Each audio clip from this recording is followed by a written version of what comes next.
Hello, Hi. everybody. Welcome, welcome.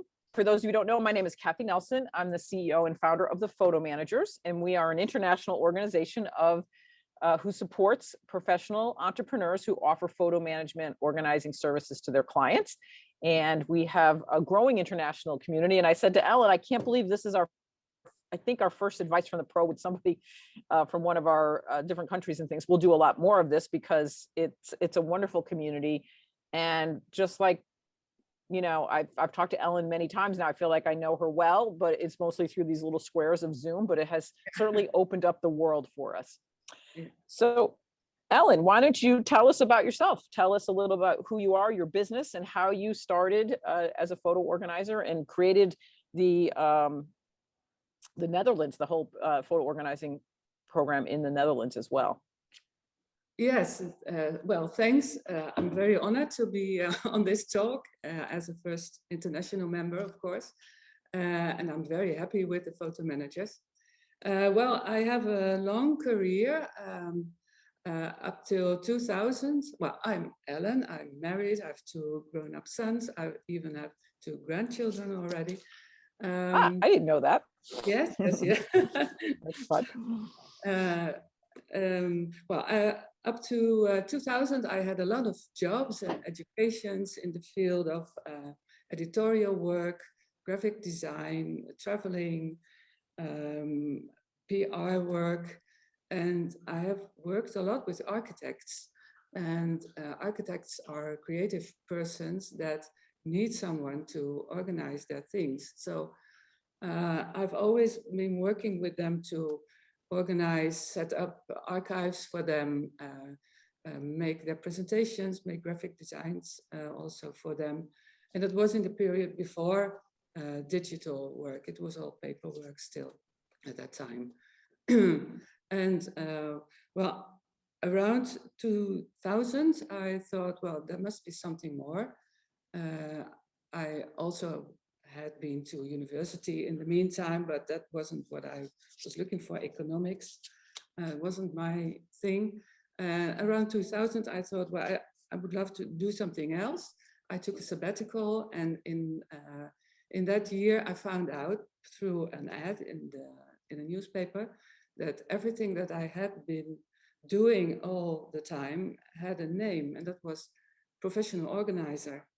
So I finally found my profession, because all the time I also always had to describe what I was doing. I had very nice jobs, nice positions that I always extended. I was a kind of entrepreneur always in my jobs. So, well, professional organizing was a real good fit. I thought, well, this is the job, this is the profession for the rest of my life. So I became an entrepreneur, and I became professional organizer for residential and offices, residential organizer and office organizer.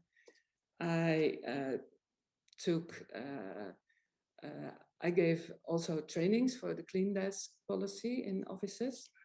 A nice thing to tell, one of my first jobs as residential organizer was to help someone to make a photo book for her 30-year-old son.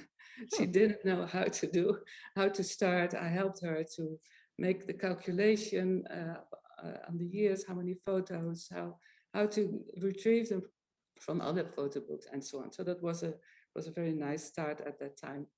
It, of course, took a long time before it really got settled, the profession in the Netherlands, because I was one of the pioneers at that time, was one of the first. And as I am now as a photo organizer again, I like to pioneer, I guess. And well, I also became the trainer of the NBPO, the Association of Professional Organizers. And I've been training new organizers for about 6 years. And well, at that time, I got acquainted with the EPO, with you, Katie. And I thought I want to develop photo organizing within my business. And so I said, well, I'll stop being a trainer now. I want to have time to develop the photo organizing. So as from 2017, in 2016, I met Katie and Apple presentations at the NAPO conference. And Did we meet in London though, or did we meet in the US? First US, but well, you were giving presentations, workshops, but we, in London a year later, we met really talk to each other. Right. In London. And there were also a lot of colleagues of my Dutch colleagues in London too. So, well, we were all very enthusiastic, and well, that was the time, that was the moment that I started to be, to start photo organizing. At that time, I also hired a studio where I am in now, a studio in the center of the town in an old building where all sorts of creative entrepreneurs are having their place. And I just rented it and thought that would be my breeding place for photo organizing. And well, it was a good start for me to sit there sometimes one day and just think what I would love to do on photo organizing. How I had a lot of information from Apple already at that time. Well, let's yes, that's quite a journey. I mean, it's such a long time.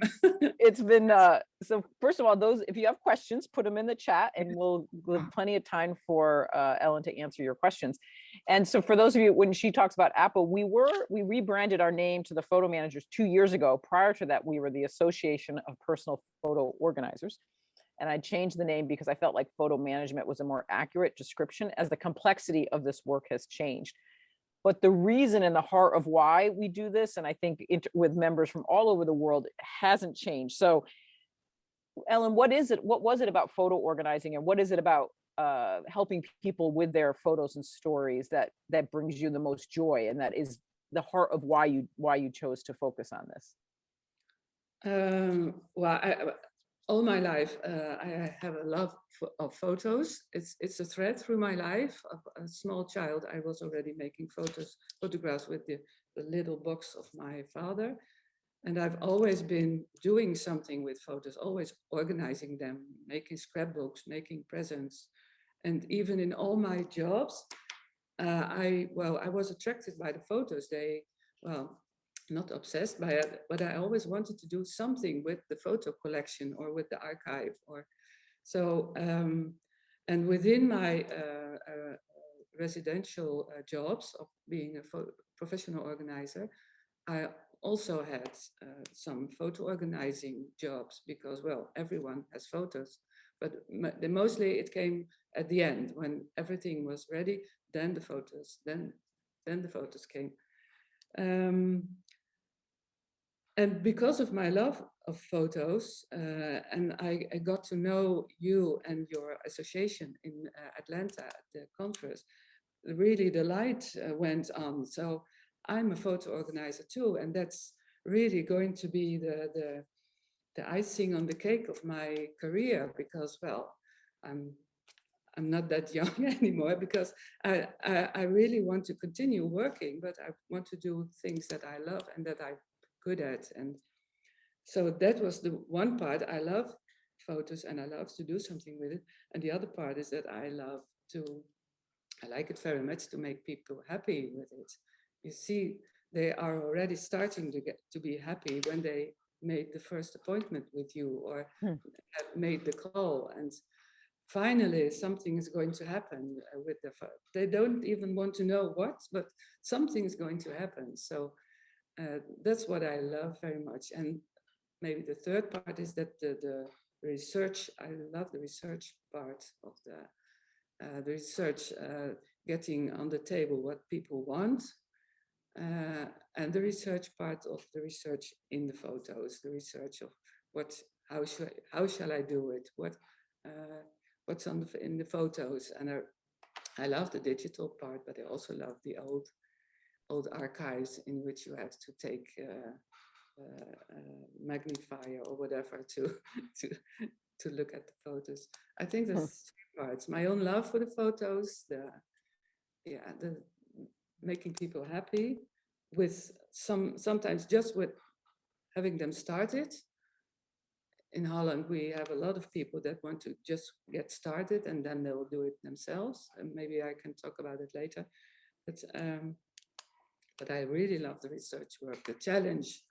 I'd say yes to everything. That's what it's about. Yes. It's like a big puzzle for those of you that, Yes. a lot of times people think, well, how can you organize somebody else's photos? And it's Yeah. actually, it's like being a detective, right? And doing puzzle work. It can be Yes, done. It's just, and ask the right questions. And there's also a coaching part in it, of course. That is also in professional organizing. There's a big coaching part. And that's also in the photo organizing. You have to ask a lot of questions before you start even organizing. You have to know what they feel about the photos, what they want. And yeah, and also the educating part in it. I yeah. have also a lot of young clients. Yeah. Okay. Yeah. So I'm going to ask you some different questions than I do sometimes because it's very new still. It's Yeah. the concept of a professional photo organizer is still new all over the world, but Yeah. certainly here in the US and Canada, we probably have a more established profession than we do in the Netherlands. Or one is, how have you told people about what you do and what's been the response? And then maybe tell us about a job that you're either currently working on, or what's the kind of client that has hired you to do this work? Mhm.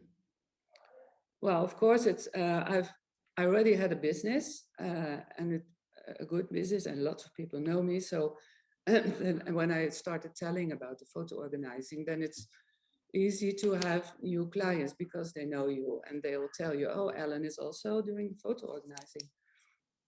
But I have been talking a lot about it. At that time I was making a new website. I also made a part of for the photo organizing separately. I use a lot of photos also when I write social media, also on my website. That works very good. And well, not in the least, together with 5 colleagues, we started the Photo Organizers Nederland. Sorry, it's a collaboration. We're not a company. We all own our own businesses, but we're collaborating because, well, together you're stronger. And we have been on fairs for 50 plus people because we thought that's our target group. And we had a lot of attention from that.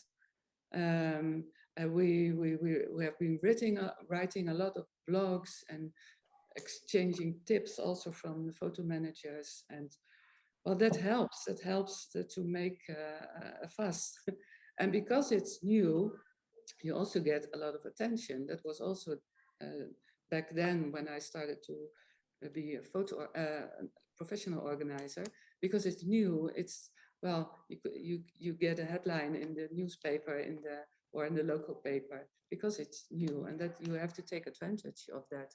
But I was just talking a lot about it, writing a lot about it, and well, to my surprise, we didn't have clients 50 plus, but my first clients were young women with their phones full of photos and the old laptop full of photos. And I've had a lot, about 5, I think, for whom I have gathered all photos and well, put them in a chronological order so they could get on with it. That was the start. And well, that is the most of the jobs that I have, because in Holland, well, I've talked about that already. Dutch people like to do things themselves, especially the elderly older generations. Younger generations are different now, but they want to learn and do it themselves. So it's a lot of do it yourself or do it with you. I help people start up. I write a plan for them, or have Zoom calls, and in which we exchange things. They gather things. I do things for them. But other clients are coming now, and I have 2 clients abroad. One through the photo manager's website, for whom I'm making a photo book, but I have to clean up the photos with her instructions. Okay. Yeah. Where is she from? From Switzerland, yes. Switzerland. Okay. Yeah. I feel sorry for Karine. She's from Switzerland. I told the lady, the client, there's one in Switzerland too. No, I want you to do it. So, and a client from Belgium for whom I also curate her photo collection and make photo books. And there's a new client coming now in the Netherlands, at another part of the Netherlands. It's a young family too, but they have inherited a lot of photo books from both their families, man and wife, and boxes with photos, photo books, and they want to have one photo book each, each for the man, each for the woman of their whole family. And I'm going there to collect everything, to talk about their wishes and to talk about the family. I have to write a lot down, I think. So that's a new, and they want to give it to me. They want to have it done all by me. And they know it's going to take a lot of time and it will cost something, but I think that's already, well. Yeah. We have a I lot, love it. we have a lot of attention, but it's Yeah. still hesitant. It's all very hesitant, yeah. But I think, and I think what Ellen is describing so beautifully is, one is that if you do this as a business, it crosses all boundaries. Like now with the way the internet is, and especially digital photos, many members can work remotely with clients all over the world. And then also the need, I think when we first started, many of us assumed that we would be working with, I went to when I first started my own business as well, I went to senior centers and was thinking it would be that audience, but it is true that this has become, the camera of, this is our camera, right? And so the amount of photos now, people more say, oh my gosh, I need you, as opposed to, what is it that you do? For in the early years, it was like, what? Or somebody would pay you, and now it's like, oh my gosh, can I pay you? When will you start? Because they know that they're completely overwhelmed with their photos. So another question, so I always like to ask people, though, because I want to have an honest conversation about this as a career. What is it that you love about your job? And you mentioned I think it was great, you make people happy. That is so true. So many of our members, professional photo managers, talk about how clients cry, when they return projects to them, because maybe they'll see photos they've never seen or they haven't seen since they were a child, or movie clips of their parents talking. They might hear their father's voice again for the first time after 30 years. It's an amazing thing.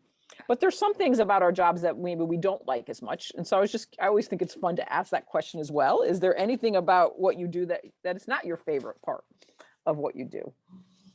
Well, that's a very hard question, because I've been thinking about that. But maybe I don't like all the updates of programs and computers and so, because it always means changes and things that are not working well properly, or the tech part.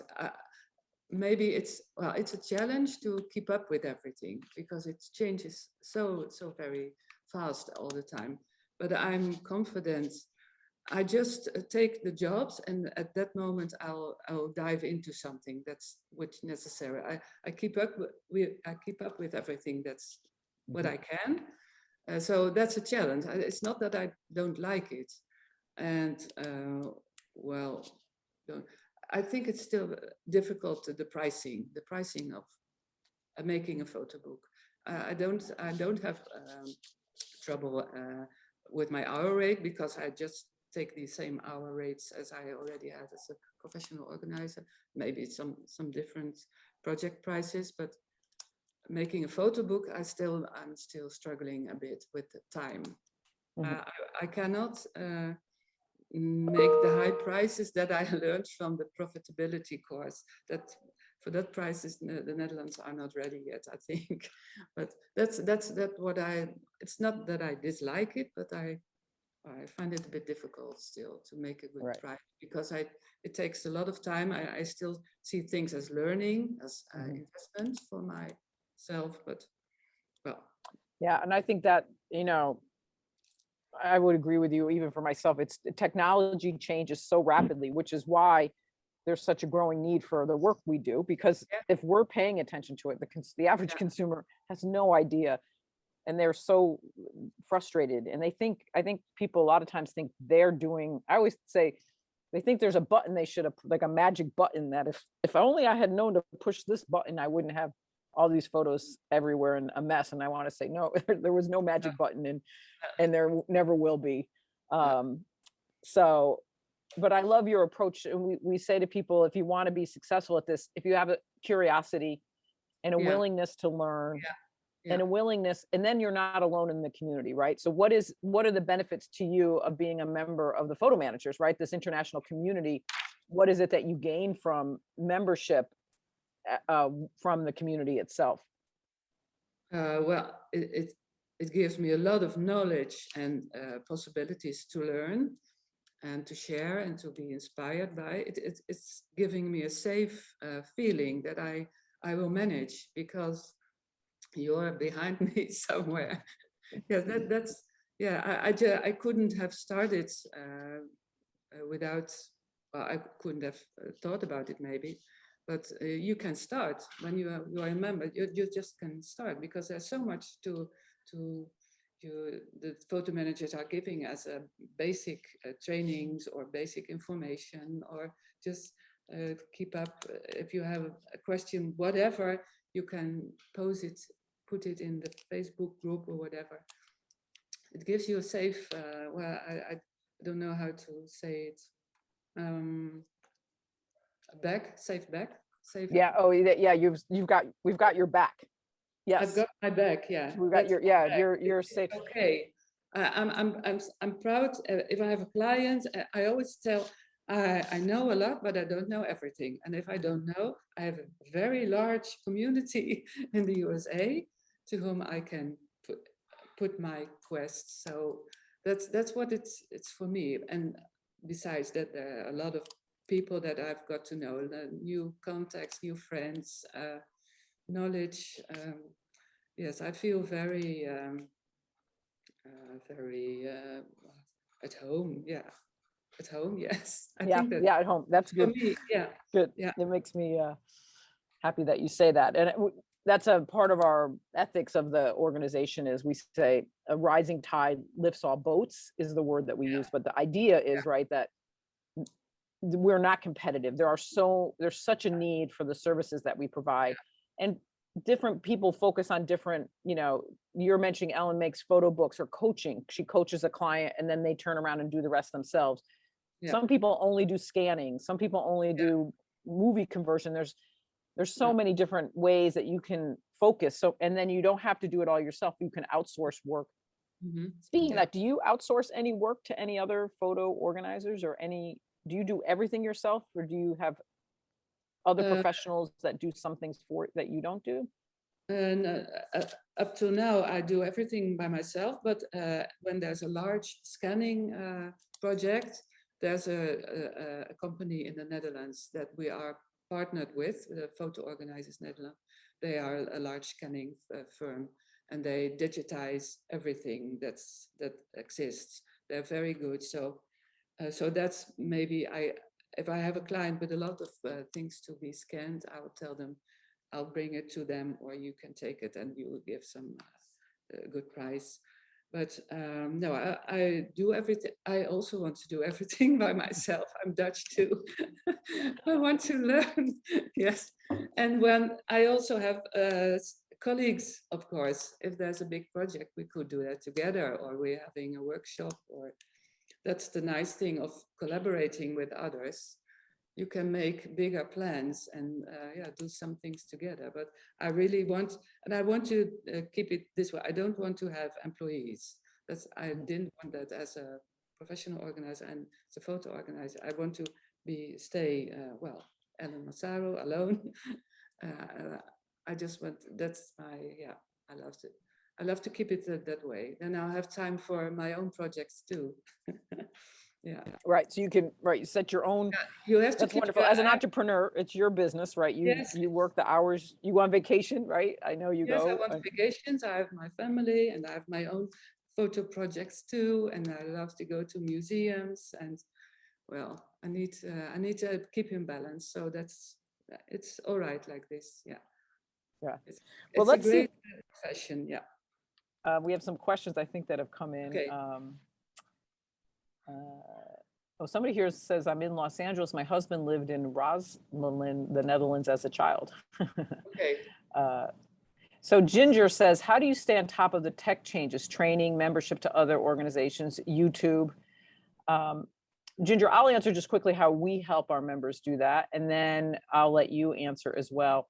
So as a member of the photo managers, we offer a lot of training as part of your membership. So for instance, right now, we actually are going through a 10-week training course on how to use Lightroom as a photo organizer, taught by David Wagner, calls himself the Lightroom guy. He's a phenomenal instructor. He's broken it down into half-hour webinars. They're once a week, and then they're recorded, and you can go back and watch those over and over again. Yeah. So that's an example of the training that we provide. Starting this week as well, we have a whole year-long training on how to set up systems in your business. We hired a professional because we realized it's not only do you need to know how to do the photo organizing, but you also need to know how to invoice, how to send out contracts. There's so much more to it than that. And so we have an expert who's going to be offering this training, and it's included in your membership. So hopefully that helps a little bit. Ginger, how would you answer that, Ellen? Like, how do you stay on top of all the tech changes training? Yeah, well, when I have a new client and I think I need to know something more, then I dive into it. I try to keep up with the things photo managers offer, and I just look up everything in the internet. I look at movies. I take small courses. Also here in the Netherlands are experts on some programs. I ask colleagues. I have a photographer here in the same building that uses a lot of Lightroom, so I can ask him questions. So that's how I do it. I do it on the job. I'm not continuously how do you call it? Following courses. But I regularly, the course Kathy mentioned about Lightroom on Monday evening, I'll try to keep up with that. I think, well, it's an hour a week. I'll manage that. So I just find out what's necessary at that moment, and well, I keep I think up. one important thing too, Ginger, is it would be overwhelming if you tried to think you had to know it all before you needed to know it. Like Ellen's saying, until you need to know it, you shouldn't try and learn it. Like your first client may just want you to organize printed photos, and there's no technology to that maybe. And so if you're trying to think, oh, I need to know everything about technology before you get the experience, I think that's impossible. No, I always used to say, it's right? not necessary, no. And when you need it, then there's the photo managers and all its members and courses, and well, that's what gives me the ease to accept any job. And of course, I tell the client, well, I don't. Sometimes I'll just dive into it, and then we'll continue, and that's okay with them. They're already very glad that you're there, and right. They want you to do that. And it's funny, a quick story about how I understood that the most when I first started as my own, again, as a photo manager business. My computer crashed, my hard drive crashed. Those were the days when you called like the computer tech guy in town would came to my house. And I'll never forget, I was paying him a lot of money, a lot more than I was charging. And he didn't know the answer. And he got on the phone and he was like on the helpline for like an hour with this company. And he didn't apologize to me. And I was glad that he was on the phone because I found those calls always really overwhelming. And then he charged me at the end of the day. And I thought, well, that's a smart business model. So, and that's technically what you're saying, right? I didn't care that he didn't know the answer. I was just really glad he knew who to ask and get the right answer. And then he fixed my problem. Yes. I always say I'm an organizer. I call myself photo organizer, not manager, but I'm an organizer. I organize. I take care that everything will be arranged. It will be organized. I look for solution. I'm not a computer expert. That's always what I'm saying.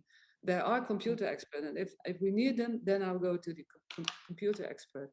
I've been here once with a client and something, well, it went wrong, and I just called my computer expert in the middle of the session with the client to help me. Well, and the client was, oh, great that you have that computer expert. She didn't expect me to know everything, and that's what it should give you the feeling too. You don't have to know everything before you get started. I know, just Yeah. the fact that you want to do it, you already a lover of photos, or you have some knowledge, or no, you don't start just out of the blue. No. Right. Now, Anne asked, I have been concerned about joining the photo manager because I am outside the US. Have you found this has caused you any issues or problems? No. What are you thinking of? What kind of problems? Yeah, that's good, Anne. Time Can you difference? want time difference? Yeah. And I think, Anne, Sometimes time difference, yes. we do have members. I think how many Kate can jump on? Is it 11 countries at this point? We have members in 14 different countries right now. 14 Mhm. countries. And we care deeply about our international community. I do want those that are listening, and we're setting up more monthly Zoom meetings with, like in Australia, they meet. Legal and pricing advice is what she's mostly interested in. You mean that it's different in the different countries, or do you mean when you have a client in the USA?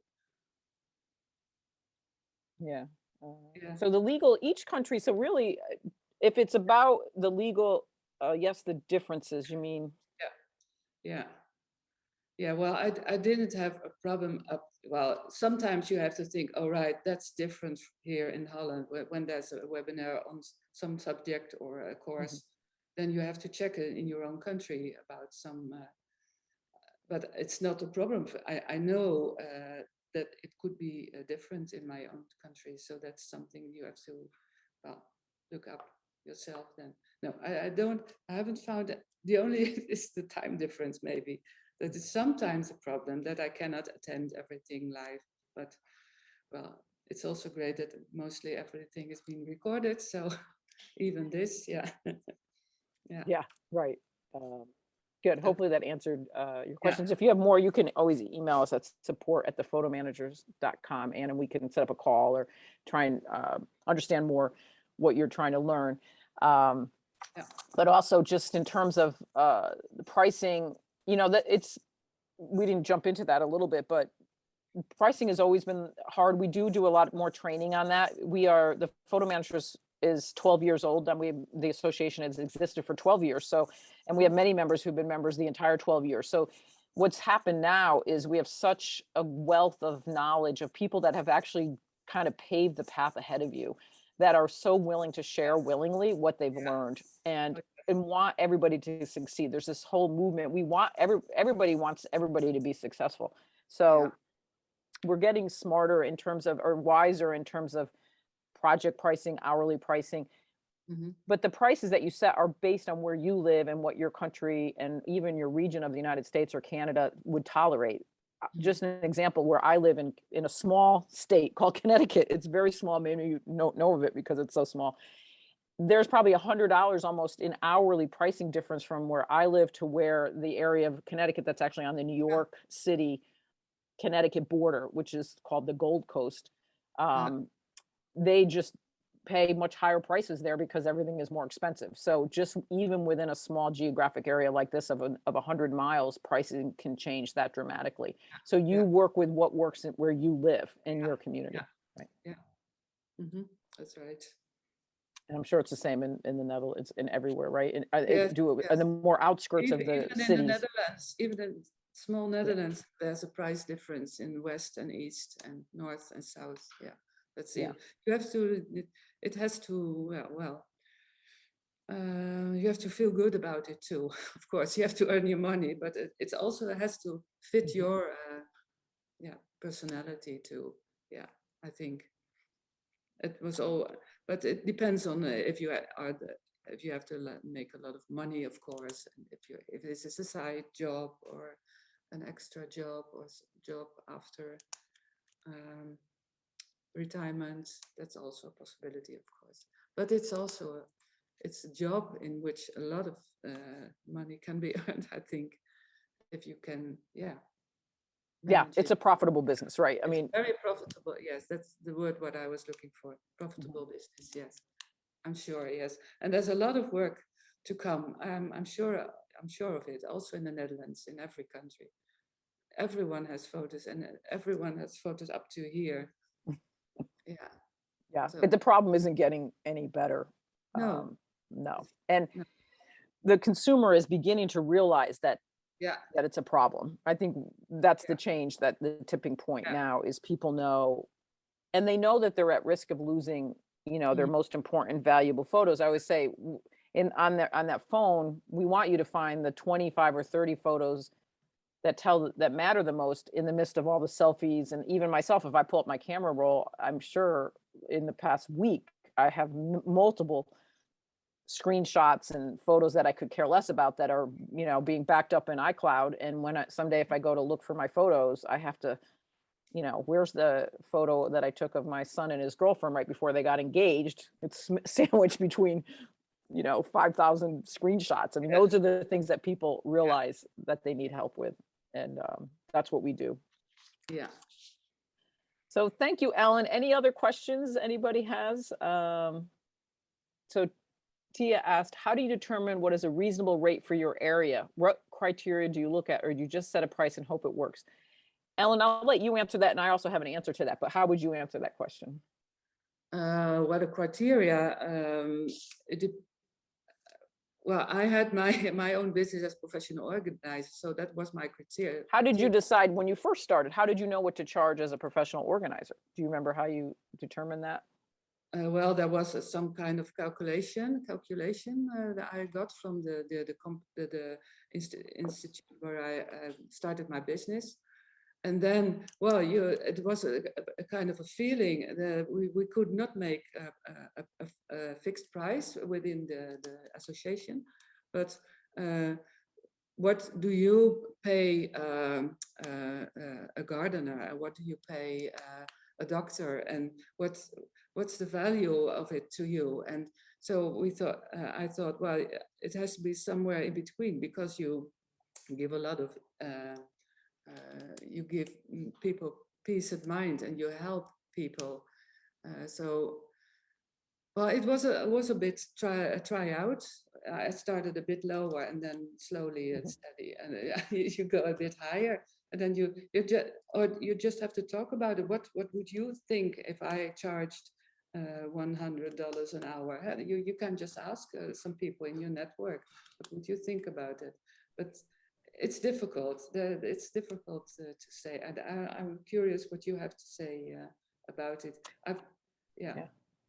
We get this question all the time, and what we always answer is, the first thing that you want to do is you want to do research about what is the average hourly rate for a service provider in where you live. And by service provider, we mean gardener, massage therapist, bookkeeper, attorney, legal assistant, dog walker, because we live in a world today where people with expendable income are willing to pay for things so they have more time, right? Time has become the commodity for human beings today, right? None of us have enough time. And so people are willing to pay other people to do things that they don't have the time for. You will find that there will be an average. You'll be amazed. And from then you set your price there at whatever the average is in your part of the country or where you live. And then, like Ellen said, all of us probably started out charging too little. And then eventually, as you get busier and you get more experience and more confidence, you will start to raise your prices. And then I love what you said, Ellen, too. What is it worth to you? We talk about value-based pricing. Yeah. It's so important because this is almost priceless. If you asked a person, if you lost all your photos in a fire or a flood or hurricane or tornado, or what would you pay to get them all back? I mean, most people would. And so that's where you have to get your confidence that you're actually doing meaningful work for people that's invaluable, really. And as you get more confidence in knowing that, you'll feel better charging what you're worth. Yes, and maybe there's also a difference in the execution of your work. Are you just scanning piles of slides, or are you really coaching something through a family history, or coaching to get things done? That's also very. I have two prizes on really executing what I'm doing now for one client, just culling their photos, selecting things. And the other prize is when I'm on Zoom with her and asking questions and well, trying to find out what she really wants. That's coaching, but that's a higher prize. So you can, yeah. Yeah, that's brilliant. Right. Of course. Yeah. Yeah. It's Yeah. the level of work that you're doing, right? Yeah. So just plain old putting a photo on a scanner is one price. And then helping a person verbalize and articulate their Yeah. family history and writing their stories, which is really, I think, the heart of what many of us love about this business is it's really, again, it's not, it's organizing is one piece of it, but the real heart of it is to help people reconnect with their family photos and stories. They can share it for the next generation or for themselves. And that's what matters. You know, it's much more exciting and important to know the stories behind the photos than to have them organized. And how many people have inherited boxes of photos? Like your whole history is in those photos, and if you don't know who's in the photos, it's such a sad time when you inherit boxes of photos and there's nobody left to ask. No. And there's also the educating part, especially for the younger generations, to educate, to learn how they continue with their photographs. They're taking photographs all the time, and what to do with them. Maybe make less photographs, or selecting them every week. That's also a coaching part of the photo organizing. I do that regularly. I also give workshops, and sometimes for younger people, and they well, that's also And I want to maybe do you think so the many so we're excited, so based on Ellen's wonderful advice, words of wisdom, Eric Kessel. So if you're listening from the Netherlands, you might know who they are, who he is, but he's going to be speaking, coming to us to our conference through Zoom, and he is a professional. He's fascinating. You could tell a little bit more about him, but this is where we love working with our international community, because I did not know who Eric Kessels was, but Isabel Devereaux, who's in the US, but originally from France, and Ellen have struck up a nice friendship, and both of them recommended this. So go ahead. Yeah. Yes, he's great. He's a great concept maker and artist. And well, you will, if you attend the conference, it will be great. I'm very happy that he's that I managed to have him speak there. Yeah. So, all right. Well, I think Louis said yes. So true. There's no one left to ask about subjects and family photos. And actually, there was just, I haven't read this whole, but a new article just came out. They've done some research, and they call it the value of photo reminiscing for people with dementia, which I think is something we've known. We can post it somewhere else, but I think psychologically, I've always assumed we know that that people looking at photos, if they're in early stages of Alzheimer's or have dementia, how they remember the past, right? They know themselves as children or things. Photos have such value. There's being a lot more work being done actually in studying that. And again, that's a whole nother area where this work that we do is so important to help families get those stories from family members before the dementia sets in, or to at least have those photo books or near their bedside, and so that the caretakers know, like, this person had a whole life before they were here, not knowing their names and things like that. So there's so many pieces to this. There's also something else about dementia. A colleague of mine has done a project with a man who was already in having dementia. How do you say that? It was a therapy for him to make a photo book of his with his photo, because that's what he remembered well. So it was a kind of a therapy to take the box with photos and make a photo book together with him. That was, well, it was a very beautiful project. So that's also one of the things you can do with photographs. Yeah. It makes people happy. It makes people happy, all the time, yeah. Well, Yeah. thank you so much, Ellen. You've done a wonderful job. We're thrilled to have, I Another hope you language, all, it's different. Yeah, it's different in another language. Yes. that's when I realized your brain probably hurts a little bit. Your English is wonderful and you've done a great job. So I think everybody that's joined us has appreciated that. And we'd love to have you. If you're thinking about joining the photo managers, go to our website. Feel free to reach out to us. We'd be thrilled to chat with you. We need more members. We're growing and it's a fun community. And we connect anywhere from all over the world. So Yes, and well, I just wanted to say, I also, when I made my new website, I also made it in English, so it's in two languages. So if anyone wants to know a little bit more about me, then you can just visit ellenmassaro.nl. But I already made it in English with some, I don't know why, but I thought it has to be in English too. I want something international, so now it's very convenient too. yeah, that's wonderful. Yeah. I also tell about how I do it and the different prices. If somebody's interested, they're also there. So a little bit more. You can hire Ellen to do your photos. Yes. Remote. Remote. All right. Yeah. No, thank you. Yeah, very we much. know, right? You can remote anywhere in the world. It doesn't matter where you live. So, well, thank you so much again, and thank you everybody for joining us today.